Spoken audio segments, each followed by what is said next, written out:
What's going on, y'all? It's your guy Tez, the Fye100 of the Fye100 podcast.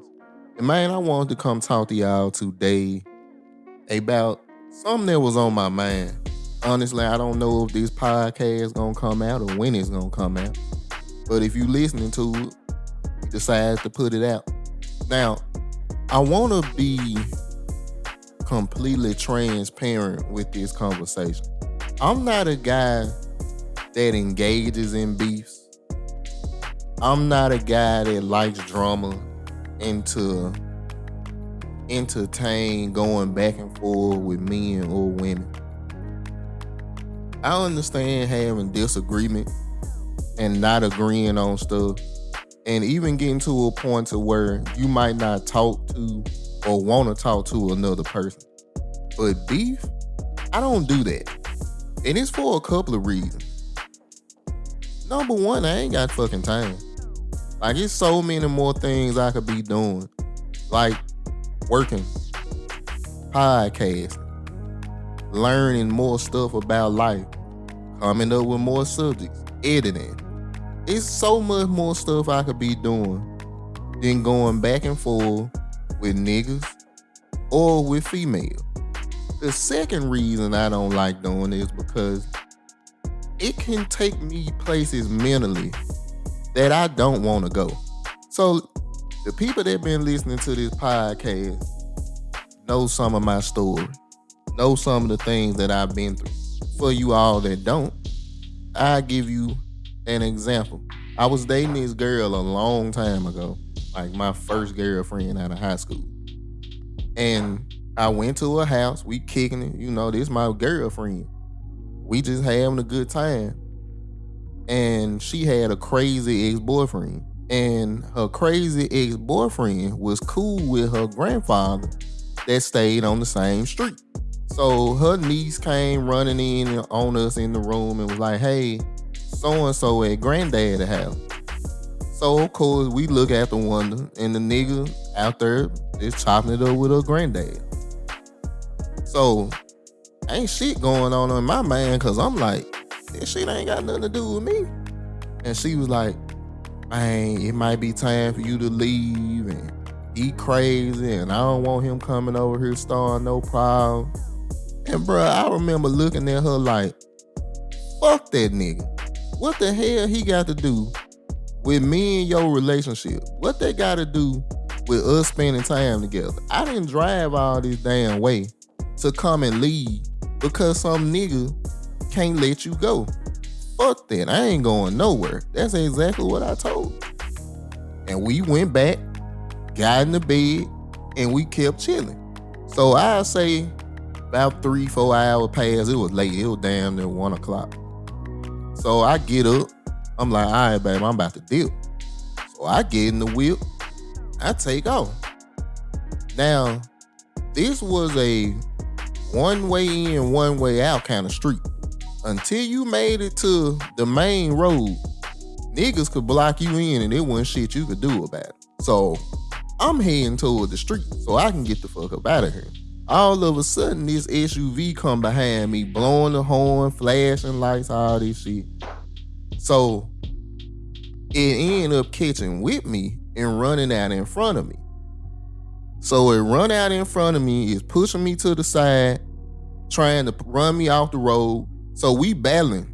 Like we on a one side, one way in, one way out road. We just like car jousting almost. We ain't hitting each other car, but we close enough to know that this could go down. So anyway, he ended up beating me to the main road and he cut me off. So he letting the wonder down, hey bro, is so-and-so supposed to be your girl? I'm like, yeah, that's my girl. He was like, nah, nigga, she belong to me. I'm like, well, shit, nigga, I been laying in the bed with her. That ain't what she been telling me. He was like, nah, little homie, fuck that. That's my girl, bro.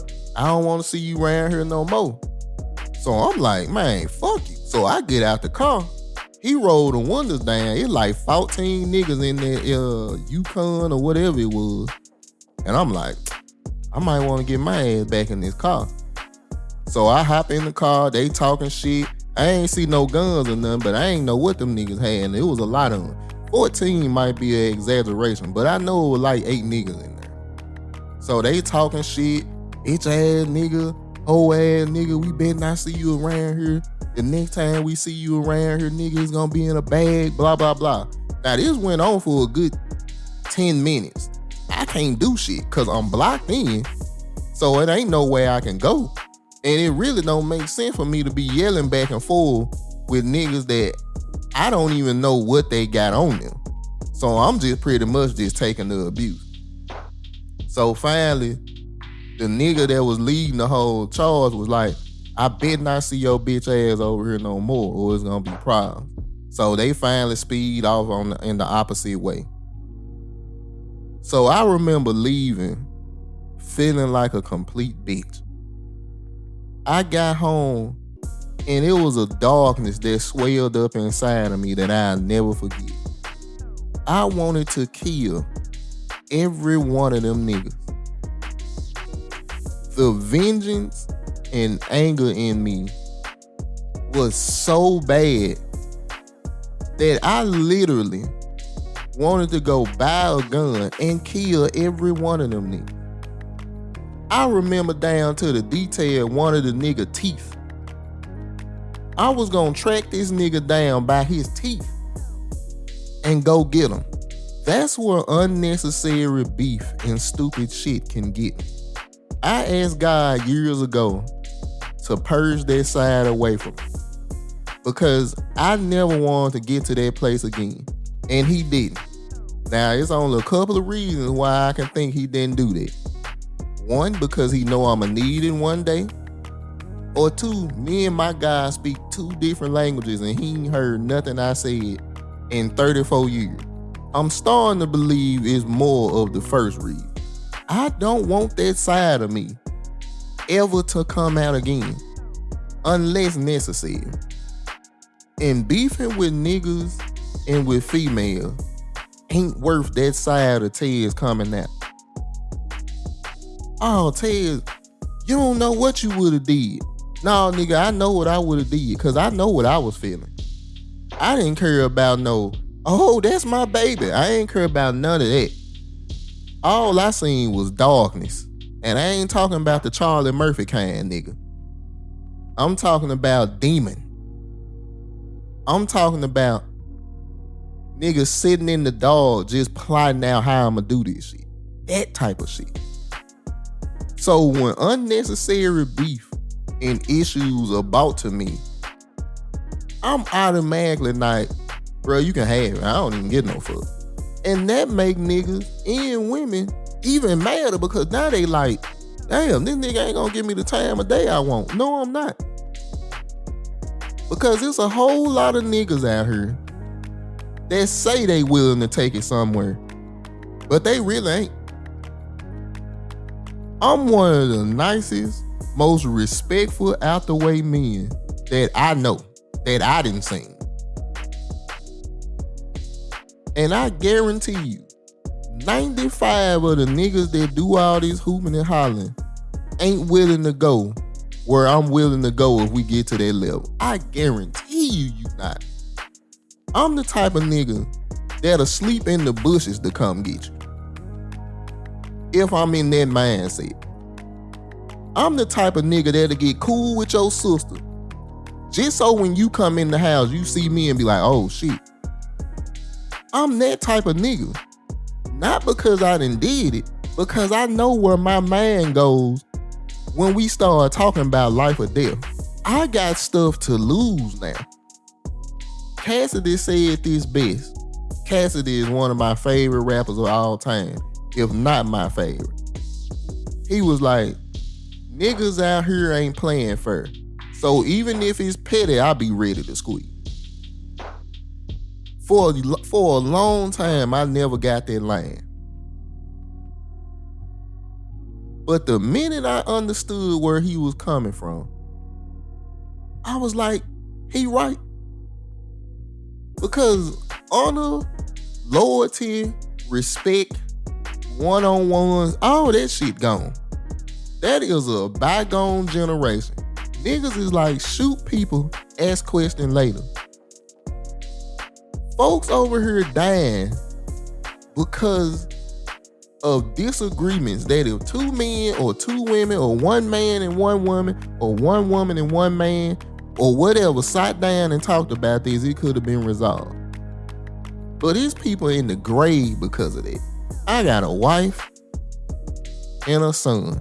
And if any nigga or female try to take me from these people, I don't know how dark I'ma go. My wife done seen a snippet of that side of me. And the look that was in her eyes when she seen that was pure fear. Because it wasn't shit she could do to stop me from doing what I wanted to do. The only reason I stopped is because I recognized the fear that was in her eyes. That's why I don't participate in beefs, online or off. I'd rather let you have it, bro. If you believe you won, cool. I'ma let you have it. Because if it get to that point where this darkness start trying to overcome me, if it overcome me, ain't no telling what I'ma do. And I prefer for that to stay as far away as possible from me and the people that I love. So because of that, I choose not to participate in beefs or stuff escalating out of control. I'm addressing this because me and CJ had a situation. And once again, I don't know when this could drop or if it's gonna drop. But by the time y'all hear this situation probably be long over with. But the point is, this situation has gotten so out of hand in my estimation because all of this shit could be resolved with conversation. And the fact that you got guys talking shit, not even knowing what the fuck they talking about, really bothers me, bro. And I can't be in a mental healthy space where I have to continuously hear my name, my partner name, continuously being brought up in some bullshit. Cause it sends me to a place that I don't like. Not to say that words just get me. It's just when I'm constantly hearing shit that I know is a lie, or when I constantly hear niggas calling me and my partner bitch ass niggas, snakes, it's like, my nigga, you don't know you talking to two of the realest people you will ever meet. And you don't want to find out how real we are. And I'm not saying this is no threat, as no Ted's on here beating his chest. I'm trying to tell y'all why I try to resolve issues before they get to that point. Bruh, I'm not Rambo. I'm not no thug. I'm not no murderer, bro. I'm trying to be the most law-abiding citizen ever. Because I'm not trying to spend no time in jail. I'm not trying to go to hell. But I know if I'm pushed to that point, I don't see nothing. But I got to finish this nigga before he finished me. And I know it's a lot of men, even some women, that might hear this and be like, man, Ted's tripping. No, I'm not. It's some men that's like, bro, you preaching. Man, bro, I done had to calm myself down, bro. I done had to talk to my mama, my sister, my brother, my pops to get me off that lid. I'm not different from y'all, bro. I'm not coming on this joint talking about how much better I am. I still suffer from this pushed in the background complex. What I mean by that is, once again, if you listen to this podcast, you know I was bullied pretty much all my school life. So I never felt like I was enough. I never felt like my voice meant anything. And honestly, that still has plays on me now. I won't get into that, but it does. So because of that, I've always felt like I could never fight back or I could never speak up. Not realizing until I got way older was The fact that if I just would have stood up and said something, whether I got my ass beat or not, would have showed these niggas, hey, bro, it ain't finna be an easy get over here. Yeah, you might do it, nigga. I can't check a lick. You might check me all day, but I guarantee you ain't putting your goddamn hands on me. And that's one of the things, if I could go back and change from my school years, I would. Even if I got my ass whooped in every fight, I would let these niggas know, bro, it's not finna be a easy go over here. I might get whooped every time, but I guarantee you niggas gonna be like, bro, at least tell his fault. Because of that, because of my unwillingness to go back to that mindset, sometimes I feel like I jump out the window prematurely. Not because I'm looking for static, but because I never want to be in that spot again. Especially now that I got a little boy looking up to me. And this ain't no liquid courage or I pump myself up to look good in front of my boy.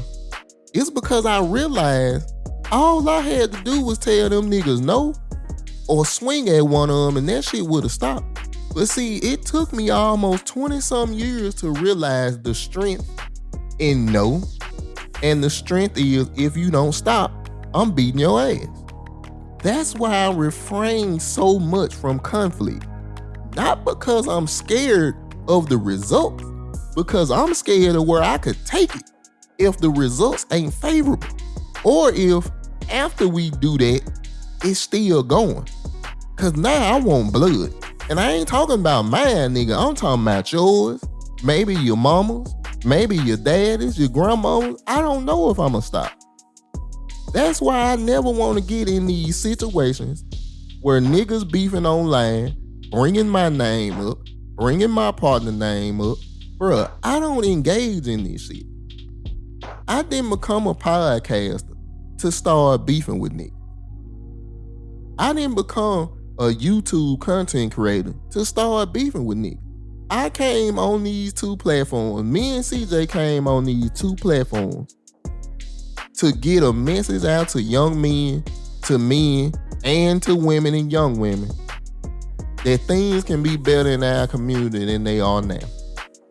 That was the whole point of the Fye100 podcast. Me and CJ said this from day one. We ain't beefing with none of these niggas. Because at the end of the day, that's not what we here for, and that's not helping us. CJ can go dog, I can go dog. If we go dog together, it's a problem. Because now, we ain't listening to nobody but each other. And I'm not trying to get there, and CJ not trying to get there. CJ has a daughter that looks up to him. I have a son and a wife that looks up to me to make the best decision. So I try to do that every single day, on top of work, on top of podcasting, on top of bitches, and on top of niggas. So the further I stay away from these situations, the better. Am I sitting up here saying I'm gonna go the rest of my life with no conflict? Hell no, I'm not saying that at all. What I'm saying is, I gotta understand, and I do understand, how much conflict Tez the Fye can take before it's time for him to remove himself fully. Because I know if I jump deeper into it, it's problems.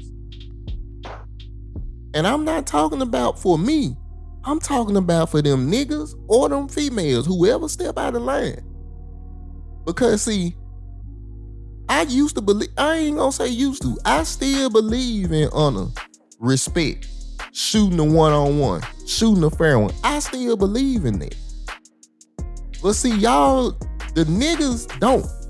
Watching movies like Gladiator and Rome was the highest plateau of men.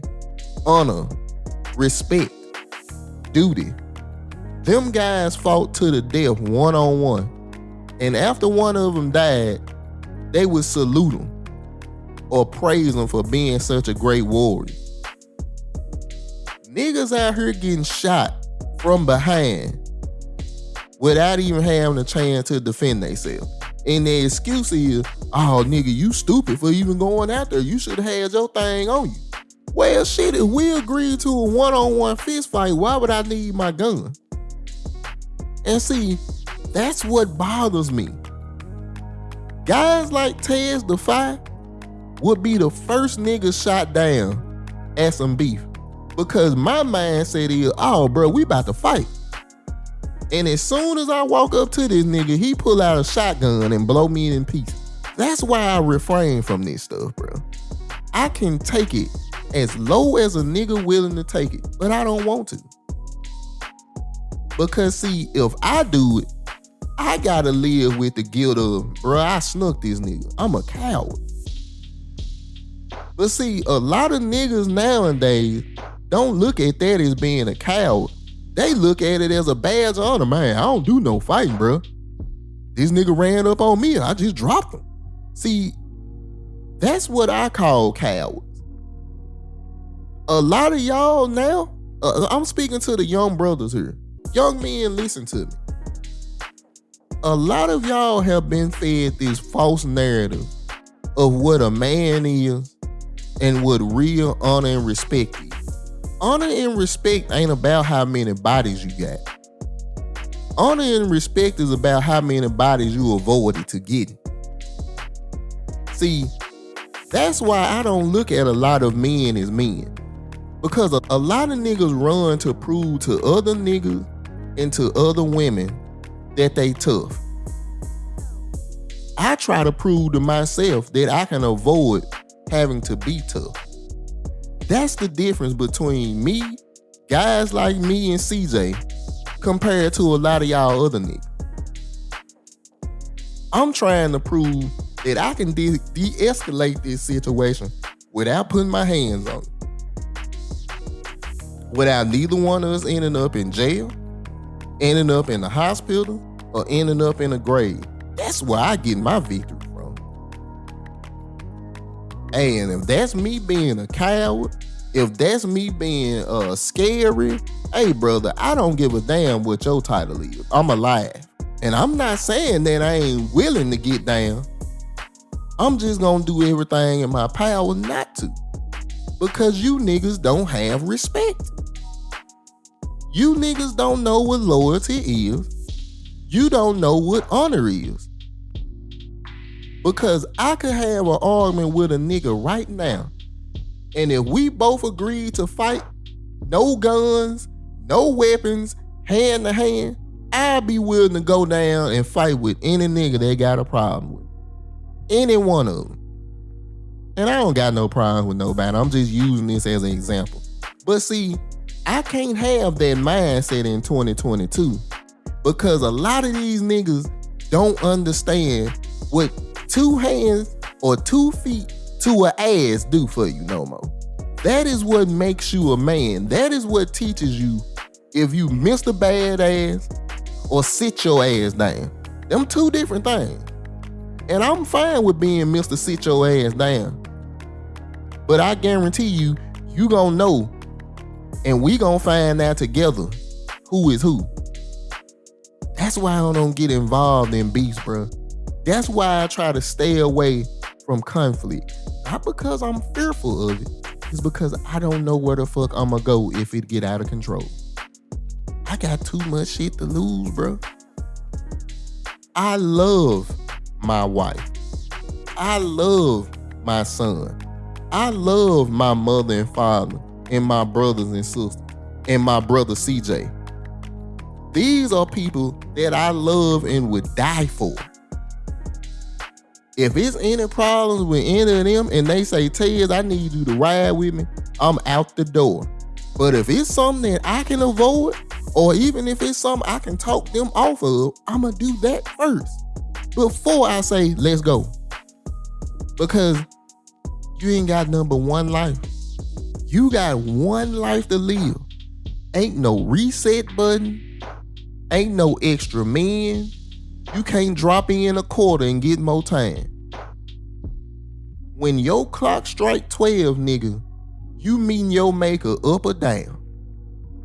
If you believe in reincarnation and all that shit, hey, that cycle of your life over with and it's on to the next. But I love my surroundings.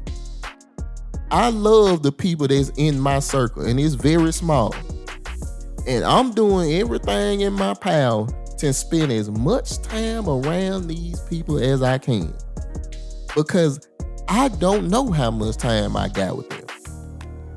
So I'm going to do everything in my power not to accelerate that fucking clock. And part of that is staying away from conflict and making sure if I can avoid it, I will. But I will say this. If I ever get to that point, everybody that hears this podcast, pray for me and pray for the people that's in my sight. Because I don't know how far I'm willing to go. But I guarantee you, that's farther than them niggas willing to go. So look, I'm going to wrap this thing up. I'm not speaking about nobody in particular. I'm just giving y'all another piece of Tez the Fye. That's what we do on this podcast. We talk about a lot of subjects, but who is the bigger muse to use than me? And when CJ come on here and do his solos, than him. I don't have as much experience in CJ lifestyle as CJ does. He don't have as much experience in my lifestyle as I do. So because I know Tez the Fye more than anybody, I'm going to give y'all a little piece of Tez the Fye in the way that he think. That's my therapy. And I just wanted to let y'all know, honor, duty, and respect still exist. And this is one of the brothers that it resides in. Unless you get me to that side. So y'all, look, I'm going to wrap this thing up. So for you guy Tez the Fye, one half of the Fye100 podcast. We out.